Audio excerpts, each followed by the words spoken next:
Hey guys, welcome back to the channel. AQG here, and we're back with some more Azure Striker Gunvolt. Welcome to the penultimate part of the playthrough. I'm sorry if you're sick of like all the Gunvolt playthroughs. You're probably here more for Sonic, since maybe that's more what my channel's known for. But I figured, you know, since I already had all the footage recorded, I wanted to finish this game, try to like get this out, and then try to make like a review for it. But anyway, enough of that. So yeah, we're near the end of the game here. We're ascending the tower. We just last time we had to play through Eridu to get to this tower, so we can get to this elevator and get up to where Jewel is and save her. And finally, better late than never, I guess. We actually have some access to some synthesis that we can make. I can maybe talk about this a bit. So yeah, I was able to make the boost band. So basically, this is a ring where it gives you a double jump. And now I found myself able to make a lot of other equipment, like the double boost band. If you make two of them, you can just combine two of them to give you basically 3 jumps in the air. And what I'm making now is the double boost band plus, which also requires 2 double boost bands. And all it does is make it so both the double jump and the air dash in this game, they take up EP. And you can make enhanced gear, like called the double boost band plus, or all that. So you are able to reduce the amount of EP that they consume, so that you can use them a bit more, liberally. So yeah, finally we're near the end of the game here. We basically have 2 levels left, and I can finally make some equipment. Yay! And yeah, this next mission here can be a bit of a tough one if you're not prepared for what's coming, so I'm like debating what skills I should bring. I'm thinking I want to bring Dragon Sphere in, but I didn't want to give up Luxcalibur. I think I end up giving up Luxcalibur later for the next level. But yeah, I wanted to bring in Dragon Sphere. Oh, I gave up Shadow Striker. Interesting. That's... Huh, okay. Yeah, it's been a while since I recorded this footage, guys.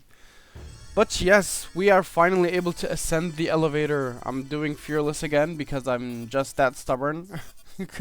No, I don't want to go back to cautious. And yeah, we're in the elevator now. Nice. Yeah, we're hitting endgame, folks. We're near the end here. Yep, that's the plan. Okay guys, seriously, does anyone know where Asimov is? Yeah, he did take off in the last part. I have no idea where the guy went. I don't know, maybe he got like a business call? Well, then again, this is his job, so I don't know. But yeah, I'm sure it's nothing, guys. I'm sure it's nothing. He's probably just, getting the milk. I don't know. Anyway, well, we're ascending the elevator here, since it's like a long elevator. We're getting some character arcs. I don't know. Apparently, Monica has a thing for Asimov, and Zeno's teasing her about it. But we don't care, we're busy. Also, the signal cut off, so guess we just gotta wait. Although we remain determined. Oh. Sorry, but I can't allow that. Yes, ladies and gents, it wouldn't be a Mega Man spiritual successor unless we had the boss rush. We already fought Merrick in the last part. And Merrick was the only fight that had any differences. Now we're going to be fighting a couple more of the bosses we took out earlier. And honestly, these are basically one-to-one, just like any Mega Man game you would play. So yeah, we kind of talked about these strategies earlier. And I have the double jump now, not that it really does me any good. Honestly, for most of these attacks it's not really going to help. And I don't even remember that I have it because I just made it, so... Even when in cases where it would be useful to me, I don't even end up using it, so I don't know, man. If you just get a bit better scores, you can maybe synthesize this stuff earlier.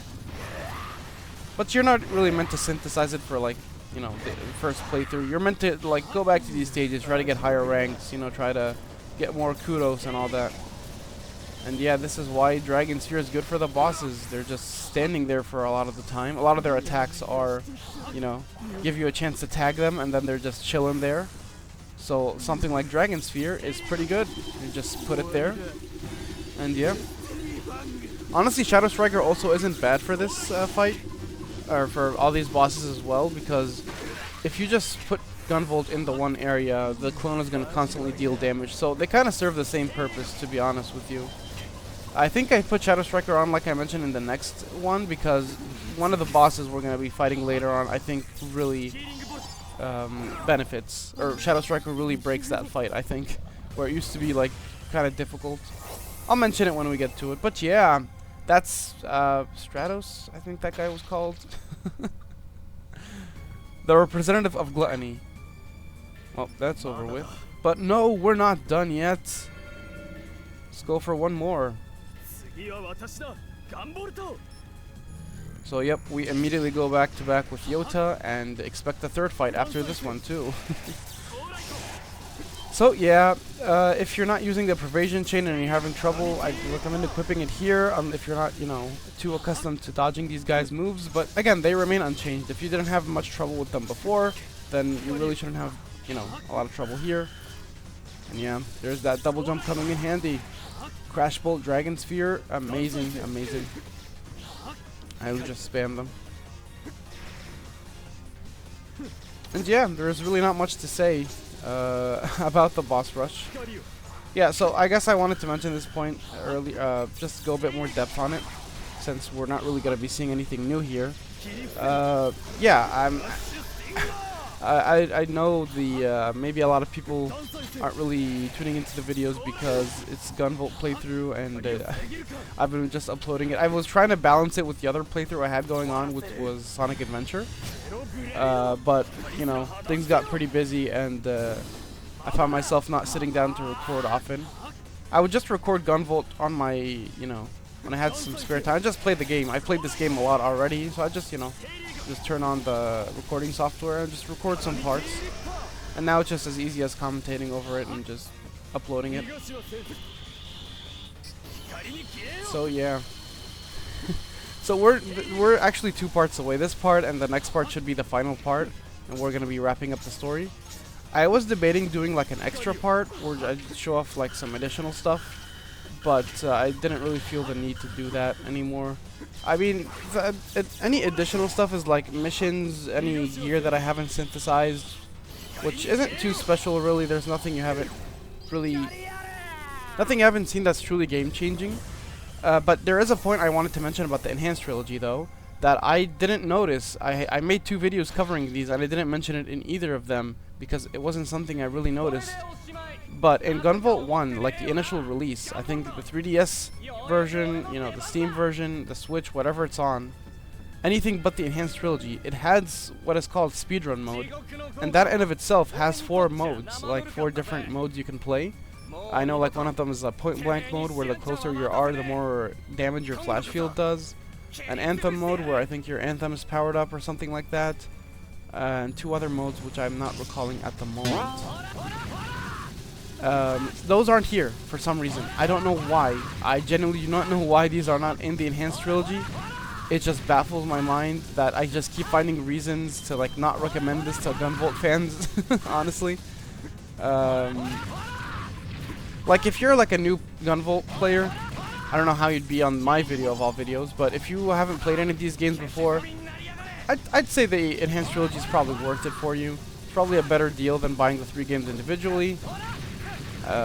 So, yeah, but if you're a Gunvolt fan already and have these games, unless they plan to release some support for these games in the future, like add Copen or add whatever, and add new characters, add some DLC that isn't going to be added to the base games, there really isn't much incentive to try and to buy these, right? The only reason I did is I felt like it was a better price than I expected it to be. I expected it to be like $40, which I think it is, but since they dropped it at a like 50% discount if you owned any of the games, I believe that's how that worked.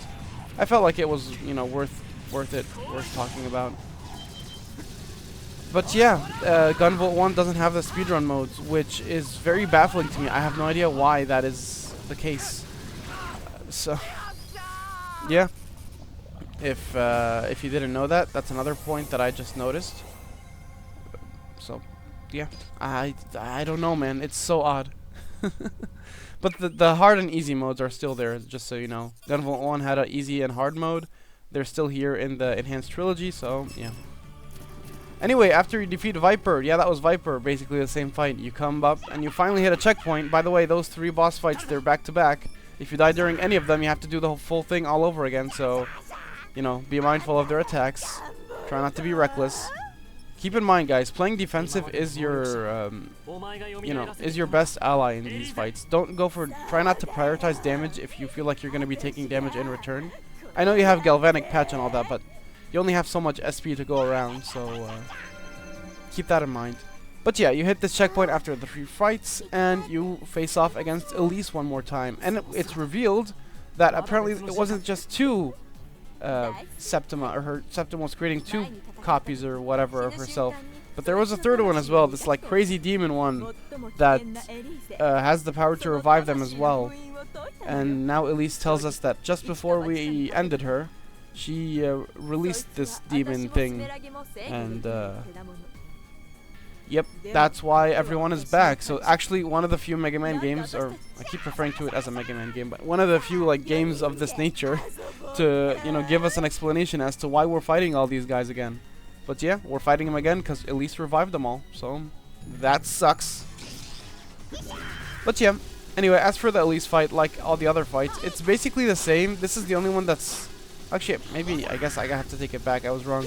I said that the Merrick Fun was the only one that's different, but at least also here, like the 3rd copy of herself, the crazy one, is also like hanging out above. You can't really damage her. You still have to take out the 2 copies, but she's gonna like throw like these projectiles at you vertically, so you're gonna have to dodge those. And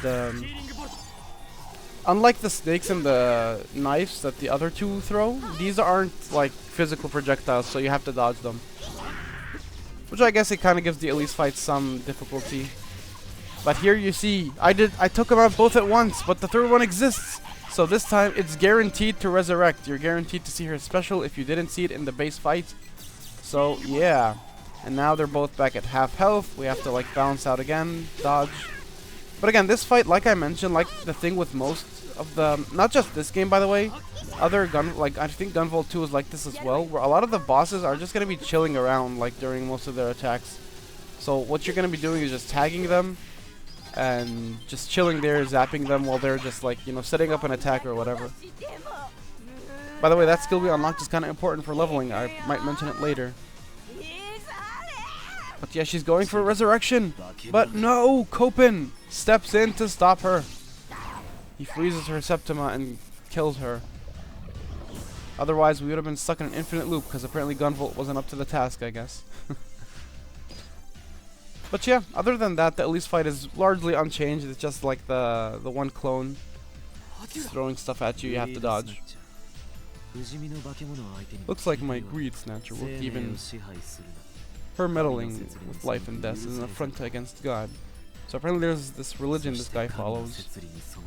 But then again, he's kind of like taking things into his own hands, I guess. You know, typical vigilante stuff.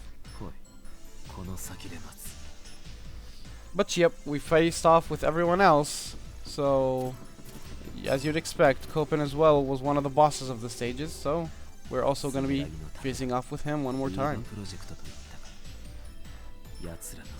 And now I guess he also heard what Nova told us about the whole plan. So he's also not down with it, but he doesn't want to work with us as well. So come on, Copen, you have to work with your friends. Well, even if not friends, but you know, the enemy of my enemy is my ally, right? No? Okay, I guess we fight. But yeah, the Copen fight is also largely unchanged. The only change here is now that you fought all the bosses, he's going to be using all their attacks. Because previously this was the mid-stage. So he was only going to be using the 3 attacks of the bosses that you took out beforehand. But now he can use any of the 6. Well, yeah, like for now he's going to use Elise's attack where he freezes you in place. I don't think you saw Elise do this, but she can do this where she can freeze you. Like stone, like a Medusa type attack. So, yeah. But yeah, take out the bullets. Actually, a commenter did mention this on one of the parts. I didn't know this since I used Naga. That if you use the charged Naga, if you charge up Naga, you can actually take out all his flying bullets. Which I haven't done myself. This was recorded before I knew this, but that's a pretty interesting tidbit if you don't want to keep spamming to hopefully try and, you know, not get hit by his bullets. And it is pretty difficult to jump them all, so... Well, I say as I jump them all, but, you know, it took me a while to get the timing down. Unless I'm just not good. I don't know. But yeah, now he's using Merrick's Lazy Laser. And, yeah. So he has access to more attack, and now he's going to throw his ultimate out, which, to be honest with you guys, I still don't really know much about this ultimate. He just spawns a couple of clones and then charges you. I don't know, man. I don't really know.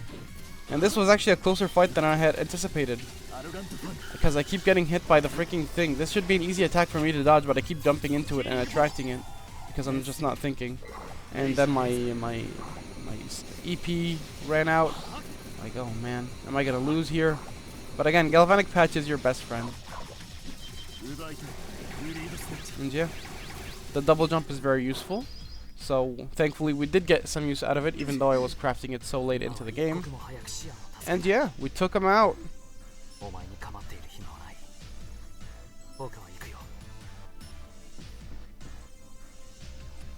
I'm surprised, by the way, I'm surprised Nova didn't capitalize on this and kind of like try to take us both out. He kind of just chilled and waited for us to finish duking it out. That is what it is, I guess. But yeah, now that Kopin's been dealt with, he feels he's weakened now that we took him out. He's also going to be doing what Nova did just then and just, you know, chilling in the background for a bit until we settle our score with Nova. And maybe he'll try to swoop in and do something, I don't know. But yeah, that was your typical boss rush stage. Every Mega Man-like game has to have one. And, yeah. Pretty neat, pretty neat. Anyway, guys, that'll do it for this part. Come back next time where we have our final confrontation, the final part. It's gonna be so epic. See you then.